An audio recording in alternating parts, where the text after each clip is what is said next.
এক সময় এক ঘন সবুজ জঙ্গলে থাকতো তিন বন্ধু। বড়সড় শক্তিশালী হাতি, চঞ্চল বুদ্ধিমান বানর আর চালাক শিয়াল। তিনজনের স্বভাব ছিল একেবারেই আলাদা, কিন্তু তবুও তারা একসঙ্গে সময় কাটাতে ভালোবাসতো। হাতিটি ছিল খুব সৎ আর দয়ালু। সে নিজের শক্তি দিয়ে সবাইকে সাহায্য করত। বানর ছিল খুব দুষ্টু, সব সময় লাফালাফি করে নতুন নতুন বুদ্ধি বের করত। আর শিয়াল ছিল ভীষণ চালাক, সুযোগ পেলেই নিজের লাভ খোঁজার চেষ্টা করত।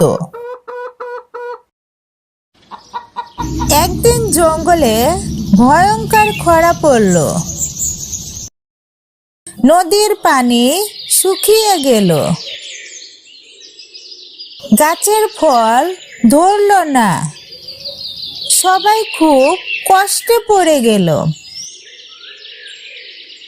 একদিন বানর উঁচু গাছে উঠে দূরের একটা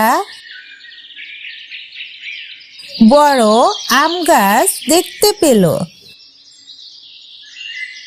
সেখানে অনেক পাকা আম ঝুলছিল। বানর দৌড়ে এসে বলল, বন্ধুরা, দূরে একটা আম গাছ আছে, কিন্তু ওটা একটা গভীর গর্তের ওপারে। হাতি বলল,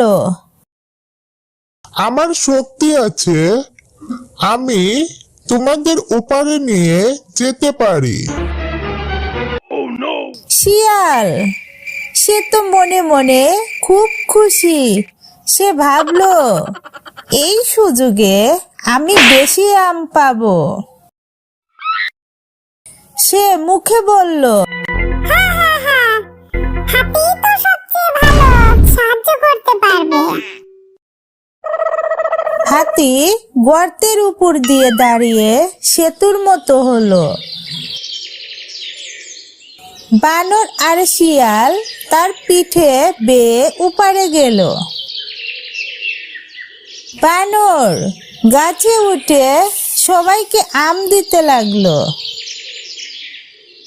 কিন্তু শিয়াল লুকিয়ে লুকিয়ে বেশি আম জমাতে শুরু করলো। বানর সেটা দেখে ফেললো। সে চুপচাপ হাতিকে সব জানালো। হাতি কিছু বলল না, শুধু লক্ষ্য করলো। ফেরার সময় শিয়াল তাড়াতাড়ি যেতে চাইলো। হাতি তখন হালকা নড়ে দাঁড়ালো। শিয়াল ভয় পেয়ে বলল, বন্ধু, আমি ভুল করেছি, লোভ করেছি, আমাকে মাফ করো। হাতি শান্তভাবে বলল, বন্ধুত্বে লোভ থাকলে তা টেকে না। আজ আমি ক্ষমা করলাম, কিন্তু শিক্ষা মনে রেখো। শিয়াল লজ্জায় মাথা নত করলো। সে সব আম সবার সঙ্গে ভাগ করে নিল। এই গল্পের শিক্ষা, লোভ বন্ধুত্ব নষ্ট করে আর সততা সব সময় জয়ী হয়।